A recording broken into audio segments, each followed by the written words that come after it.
Hola amigos y enemigos, 20 de enero de 2026 y aquí donde me encuentro en Madrid son las 19:45, o sea, las 7:45 p.m. En el video anterior hubo mucha confusión de mi parte, les pido disculpas, ¿no? Hubo mucha confusión de mi parte, ¿no? Porque lo hice espontáneamente, sin tomar apuntes, sin verificar cosas que se me habían olvidado, ¿no? Entonces, el papel de Venezuela.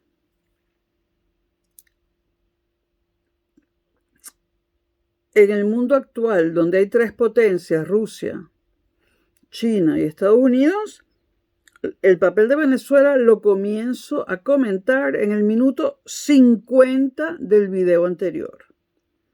Entonces, del video anterior,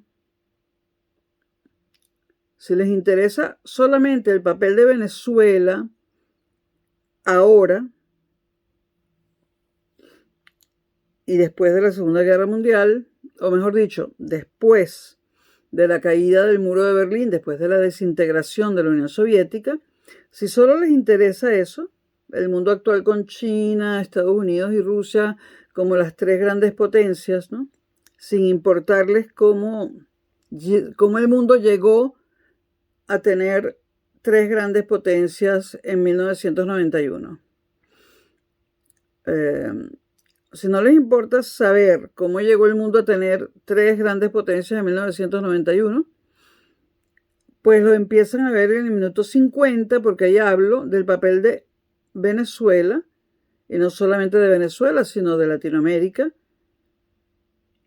en ese nuevo orden mundial surgido entre 1989 y 1991. Este video lo voy a usar para sintetizar y corregir los errores que cometí en el anterior sobre la formación de las grandes potencias. Aunque lo voy a hacer mucho más corto. Por ejemplo, no voy a hablar aquí de cuáles eran las alianzas entre los distintos imperios que existían en 1914, ¿no? Que sí lo digo en el video anterior. Y me ahorro también mi escapada a la antigua cárcel militar del Imperio Austrohúngaro. Entonces, en 1914 había una sola potencia mundial, y esa potencia era Europa. Pero no era una Europa monolítica. ¿Qué teníamos? Teníamos 6 imperios. Teníamos el Imperio Alemán, dirigido por el Kaiser Guillermo II. Kaiser es la palabra alemana para que significa emperador. Entonces teníamos el Imperio Alemán, regido por el Kaiser Guillermo II. Teníamos el Imperio Austrohúngaro, regido por Francisco José I. Teníamos el Imperio Ruso, regido por el zar Nicolás II. Teníamos el Imperio Otomano, regido por el sultán Medeb V, que era un imperio euroasiático. Y teníamos 2 imperios más, que podremos llamar los imperios coloniales. Los imperios coloniales. El imperio británico y el imperio francés, que no eran imperios por tener propiedades en Europa, por tener colonias en Europa, o por haberse unido a otros países europeos, sino que lo que los hacía ser imperios era que tenían colonias, sobre todo en África y en Asia, pero todavía algunas en América Latina. El Imperio Británico y el Imperio Francés, pero sobre todo en Asia y en África. Teníamos también en 1914 a Serbia, el reino de Serbia, y algunos otros reinos por ahí, algunos países sueltos, de los que no voy a hablar, como España, Portugal, ¿no? Bueno, ese era el panorama en 1914. Europa, primera potencia mundial y única potencia mundial con 6 imperios y algunos países sueltos, algunos reinos. Viene la Primera Guerra Mundial, de 1914 a 1918. Hay que acotar que en 1917 triunfa la revolución bolchevique de Lenin y de Trotsky en Rusia. Y en 1917 Rusia deja de ser la Rusia de los zares para ser la Rusia comunista, ¿no? La Rusia de Lenin y Trotsky. O sea que antes de terminar la Primera Guerra Mundial, Rusia deja de ser el imperio de los zares para pasar a ser la República Comunista, o la República Popular de Rusia, la Federación Rusa o la Federación Socialista de Rusia. Ahora, eso en 1917, digamos que la desaparición del imperio ruso se adelanta a la desintegración de los otros imperios. Entonces, en 1914, repito, teníamos el imperio alemán, el imperio austrohúngaro, el ruso, el otomano, el británico y el francés, y algunos reinos independientes. En 1918, terminada la Primera Guerra Mundial, había desaparecido el imperio alemán, se había disgregado en países distintos, había desaparecido el imperio austrohúngaro y se había disgregado en países distintos, había desaparecido el imperio ruso debido a la revolución bolchevique de 1917 y nos encontrábamos frente a la Federación de Repúblicas Rusas o algo así. La Federación Rusa comunista. Y se había desintegrado el Imperio Otomano. Sin embargo, quedaron en pie el Imperio Británico y el Imperio Francés, porque las colonias de estos dos imperios basaban su poder imperialista en tener colonias fuera de Europa. Y como las colonias no fueron tocadas, pues estos imperios, el británico y el francés, continúan en 1918. Entonces, ¿qué tenemos en 1918? Una vez desintegrados 4 de los imperios que formaban Europa. Tenemos el Reino de Yugoslavia, formado por Serbia, Croacia y Eslovenia. El Reino de Yugoslavia, Serbia, Croacia y Eslovenia. Polonia. Esos son los países surgidos de la desintegración de los imperios. Polonia, Checoslovaquia, Austria, Hungría, Finlandia, los países bálticos, es decir, Estonia, Letonia y Lituania, Turquía y Finlandia, España, Portugal, pero estoy hablando de los países que estuvieron en guerra y de los países surgidos de esos imperios. En 1914 ya no se consideraba España un imperio, a pesar, ya no era España un imperio, y Portugal tampoco, por eso ni los menciono, tampoco estuvieron en la guerra. Bueno, esto en 1918, ¿no? Reino de Yugoslavia, con Serbia, Croacia y Eslovenia, en un mismo reino, Polonia, Checoslovaquia, Austria, Hungría, Finlandia, Estonia, Letonia, Lituania, Turquía y Finlandia, producto de la desintegración de los imperios. Ahora, en 1939 comienza la Segunda Guerra Mundial. Y cuando termina, en 1945, aparece otro orden mundial y otros países. Aparecen debido a la descolonización, porque en esta Segunda Guerra Mundial, Gran Bretaña y Francia sí pierden colonias. Debido a la descolonización, surgen los países libres de India, que pertenecía a Gran Bretaña, Pakistán, Indonesia y Vietnam. Vietnam, que en algún momento se llamó Indochina, ¿no?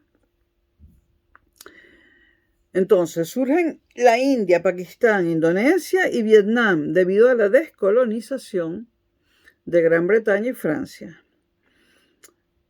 Sigue existiendo Austria, surge Checoslovaquia, no, sigue existiendo Checoslovaquia, ¿no? Y debido a la caída del imperio ruso, de los zares, y a la disolución de Yugoslavia, de esos tres países que mencioné, Serbia, Croacia y Eslovenia, surgen Bielorrusia, Ucrania y los países bálticos. Esta vez,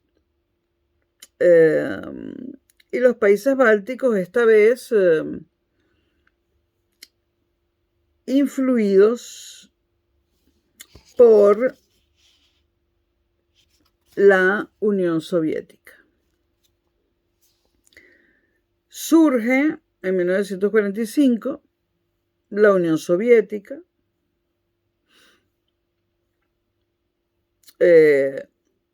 Ahora decimos qué países la integraban, ¿no?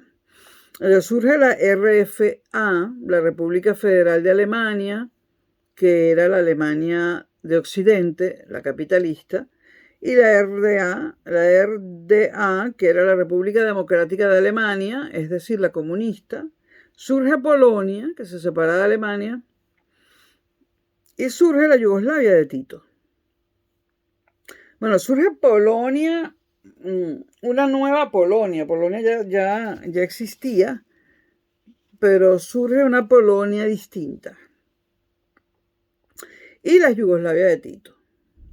La Yugoslavia de Tito era una federación de países balcánicos, una federación socialista. La Yugoslavia de Tito era comunista, era un socialismo real, pero fue el único socialismo real que no recibía órdenes de la Unión Soviética y al que la Unión Soviética nunca pudo convertir en satélite. La Yugoslavia de Tito incluía lo que hoy en día es Croacia, Serbia, Montenegro, Macedonia del Norte, Bosnia-Herzegovina,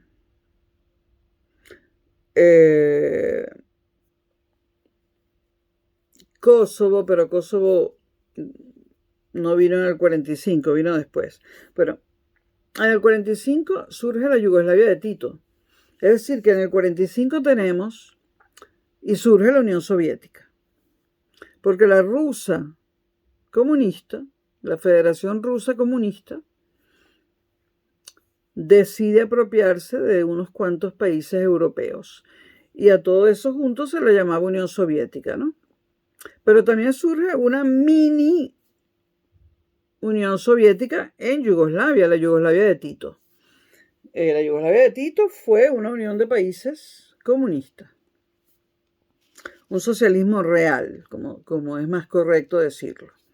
Ahora, esa Unión Soviética que surge después de 1945, se agarra a Polonia, se agarra a la República Democrática de Alemania, o sea, se agarra la mitad norte de Alemania, la mitad este, ¿no? Bueno, un poco menos de la mitad, pero se agarra a la mitad este de Alemania. La Unión Soviética se traga Polonia, la mitad este de Alemania, Bulgaria, Rumanía, Checoslovaquia,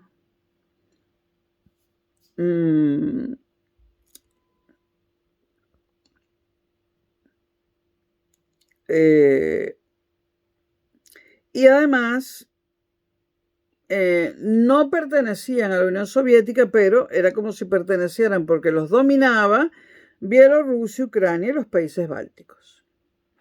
Ok, ese es el panorama en 1945. Bueno, después en 1918, que no lo dije que en 1914 Europa era la gran potencia mundial. No había otra y no tenía competidor.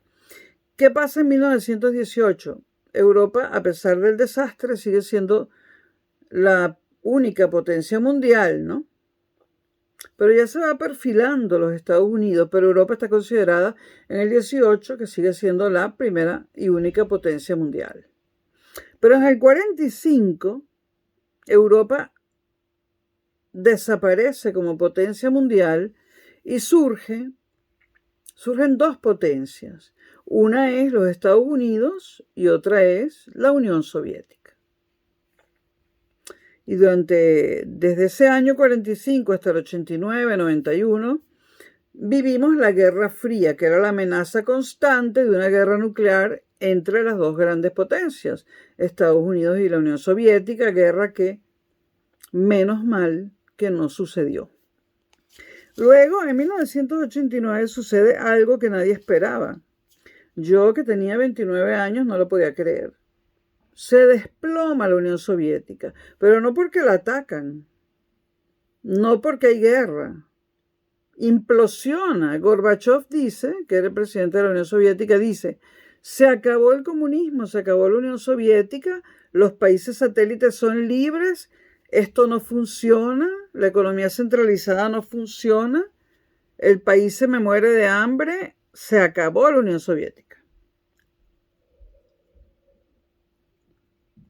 Occidente le tenía un miedo horrible y resulta ser, se creía que dentro de la Unión Soviética había un desarrollo tecnológico enorme. Se creía que podían tener armas más peligrosas que la de los Estados Unidos. Pero cuando cae el muro de Berlín, descubrimos la triste realidad. Rusia, un país miserable, sin tecnología y con la gente muriéndose de hambre. Lo mismo se puede decir de Polonia, de la Alemania del Este, de Checoslovaquia, de Rumanía, de Bulgaria, ¿no? Lo que había detrás de la cortina de acero, como la bautizó Churchill, era miseria. Miseria y nada de nuevas tecnologías.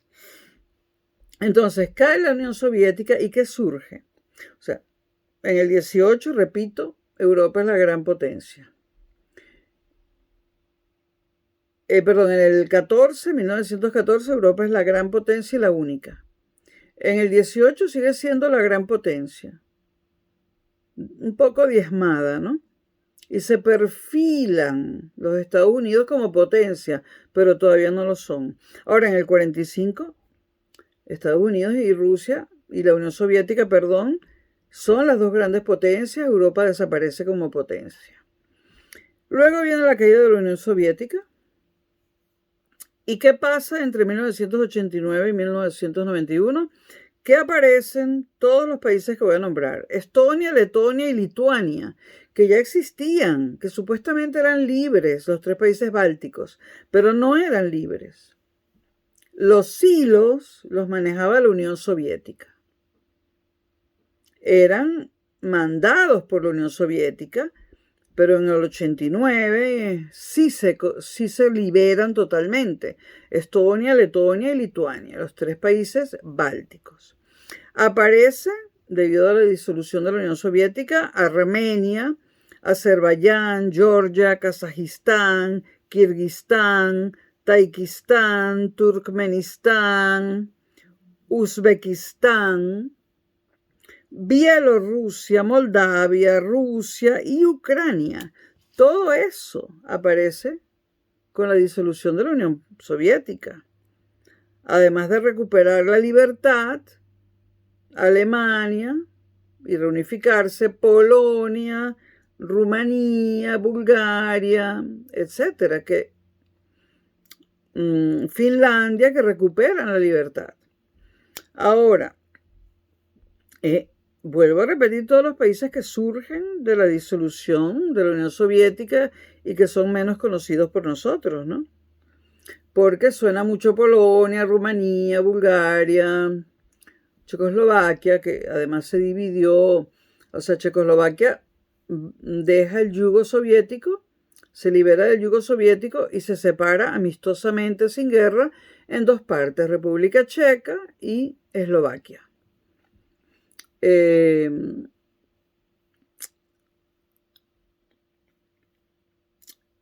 se liberan de la Unión Soviética los países europeos que ya existían como tales, pero hay provincias de la antigua Rusia de los zares y de la Unión Soviética que se liberan y se convierten en países independientes. Los repito: Armenia, Azerbaiyán, Georgia, Kazajistán, Kirguistán, Tayikistán, Turkmenistán, Uzbekistán, Bielorrusia, Moldavia, Rusia y Ucrania. Rusia también es un nuevo país, porque queda más pequeño, ¿no? Entonces, ahí podemos comprender lo que le pasa a Putin, ¿no? Putin vivió, nació, creció, se enamoró, trabajó y fue espía de una Unión Soviética poderosísima, que poseía media Europa y además todos estos países que acabo de mencionar, que nos suenan menos a los venezolanos, ¿no? De ahí podemos comprender por qué la insistencia de Putin en apropiarse de Ucrania, de Bielorrusia, que todos sabemos que la maneja él, aunque tenga un presidente, sabemos muy bien que Bielorrusia es manejada por Putin. Entonces, quiere apoderarse de Ucrania, de nuevo, de Moldavia, que también corre riesgos. Bielorrusia, si no tuviera un gobierno afín a Moscú, también correría riesgos, ¿no? Y bueno, Georgia también correría riesgos, o los corre, mejor dicho, ¿no? Etcétera. Y de la disolución de la Yugoslavia de Tito, que era un mariscal y que era, digamos, la otra unión comunista, el otro socialismo real unido, surgen Croacia, Bosnia-Herzegovina, Serbia, Montenegro, Macedonia del Norte y después Kosovo. Por resolución de las Naciones Unidas, Kosovo declaró, las Naciones Unidas declararon a Kosovo, que era provincia de Serbia, como una república independiente.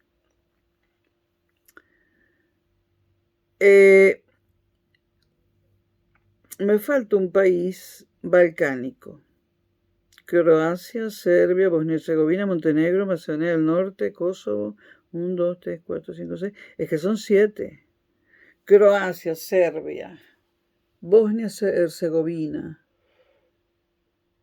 Montenegro, me falta, no tenía, Montenegro, Macedonia del Norte, Kosovo. Bueno, en el video anterior lo dije. Son 7. Bueno, entonces, en este mundo que surge en 1989 entre 1989 y 1991, las grandes potencias quedan como grandes potencias después de la implosión de la Unión Soviética, quedan como grandes potencias Estados Unidos, China y Rusia. Y ahora les recomiendo ver el video anterior a este, justamente anterior, a partir del minuto 50, que es lo que les interesa a los venezolanos y latinoamericanos. Si quieren lo ven completo, pero en la primera parte del video anterior cometo algunos errores, porque no lo preparé. Bueno, señores, no sé cómo voy a llamar este video. Lo voy a llamar... ya veré, nos seguimos viendo.